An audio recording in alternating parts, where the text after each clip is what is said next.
Well, Eddie, we had a good show today. I'm telling you, people are active. We had a lot of people on.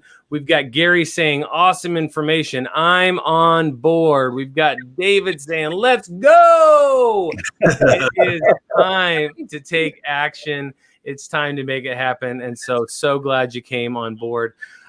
Wanted to make sure that before we get too much into the questions, if you have questions, be sure you're typing them in so that we can kind of talk a little bit about those during the show. But Eddie, Joe, any other thoughts before we get too far down the road here that you want to share? Well, the reason that the market update is so relevant and so meaningful is it identifies the crease in the market.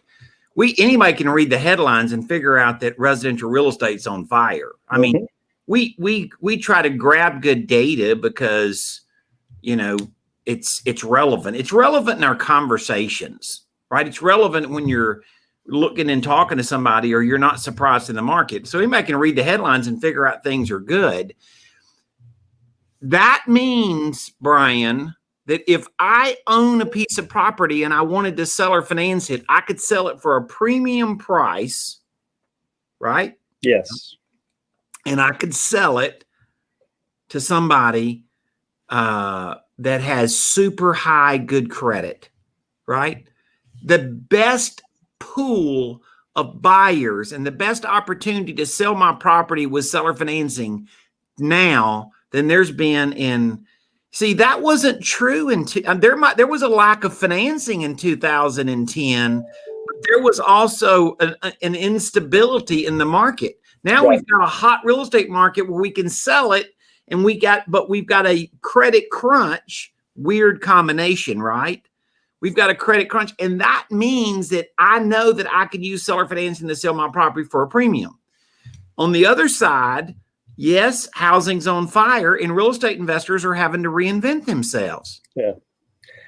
And, I've just this week, guys, you were talking about lumber. And so my dad and my son are doing a rehab right now. Part of the roof is a flat roof, right? So number one, that piece of that 2x4, or not 2x4 piece of plywood that was $22 last year is now $82.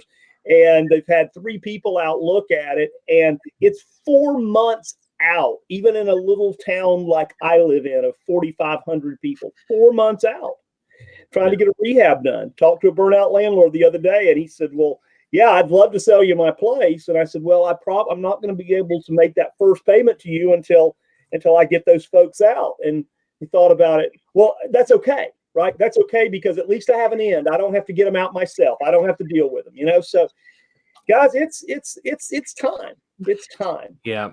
And what's interesting is I think so many times when the market shifts, it presents you with half of the puzzle and you got to solve the other part of the puzzle. And in this instance, what Eddie just shared with us, just if you really are looking for the magic in what he's saying, is there's not only an opportunity to buy assets right now, which is, hey, that's part of the puzzle, right? But there's also a huge opportunity for who you can sell them to. You have giant pools of both, right? That you literally just have to gain that knowledge, go out, be willing to help people and put them together, and you can start growing your business. Yeah. And, guys, I spoke with Lois and Cynthia yesterday, a couple of our students, and they had a property that they listed on Facebook Marketplace. Not a property, they're in Houston. They had 160 inquiries within 24 hours on the property they had listed on. That's it? Only 160? Are you missing 0? 24 hours. Yeah. Yeah, it's absolutely mind-boggling. So it's a really great opportunity. And kind of looking at back on the mortgage side, Ben had a question, and I'm not sure we have the exact numbers, but I know that there was some reports on this. He said 9% of all mortgage homes in default or in forbearance. What was the stat prior to 2008? Does anybody have that number off the top of their head? I know that CFPB published some information on this. I know that the 9% of the people that are not making a payment for those two reasons, I know that equals a stat around 2010. And so I just off the cuff know that. That is a great question, Ben. Our delinquency is way higher than it was 2 years ago. I mean, 2 years ago. Yeah, year and a half ago. I mean, when you look back, we had pretty immeasurable delinquency back then. And so once again, it's a weird market. You know, every market I've lived through, like when the market's on fire, then usually lending's on fire. Mm-hmm. When the market is bad, that's because lending is bad too. Now we have this opposite scenario, which is really, to me, opened up this incredible gap for us. Yeah. Because if you can buy properties on creative financing terms, reselling it, Brian, is a no-brainer. And earning transactional income up front is essentially a no-brainer if structured correctly. Yes. Yeah. And long-term cash flow on top of that. Well, if you're I believe this. If your wealth isn't growing at a faster pace than your transactional income, you're not really going in the right direction. Yeah, absolutely. And, you know, I don't know how this triggered this thought in my head, but when you said that, for whatever reason, I started to think about how what is also different about this market cycle than the last is we've almost been given this runway to really master this before these eviction moratoriums and foreclosure moratoriums get released. And so there's like this starting day in the future, and it could be moved. We're not trying to say that we have the date of when everything changes, but currently it's at the end of June. And so you've got this 2-month runway to say, hey, I could learn this and I'm not missing out on the opportunity. Right. Whereas in 2010, you're scrambling, trying to learn as fast as possible so that you can be a part of what's going on. Yeah. And Brian, it looks like that's going to be the day. You know, there was some bantering back and forth. We were all reading kind of behind the scenes, a lot of arguments back and forth and stuff. And I think most of the regulatory agencies have backed off that position completely, that it's the day of reckoning is like really close.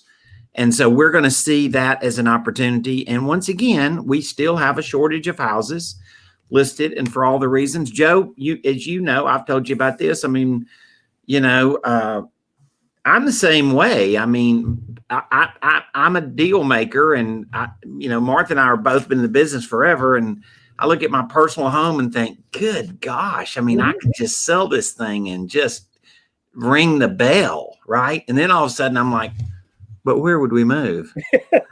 Yeah. You got to go rent for a couple of years or something. I don't know. Hey guys, if you think we've got this all figured out, you're not wrong. We just have we have some slivers figured out. This whole market puzzle is pretty crazy. You know what's great though, Eddie? You can make a lot of money with some slivers. you really can. And just to sum this up as we wrap up today, if we were going to say what's the best advice you have for making some money today and money tomorrow, wouldn't you say that it's leveraging this opportunity to add creative financing to your acquisition model and radically change your business? I wake up every day as the visionary in Note School. I wake up every day trying to put the binoculars up to my eyes and see where there's an opportunity. I believe there's a giant one in front of us.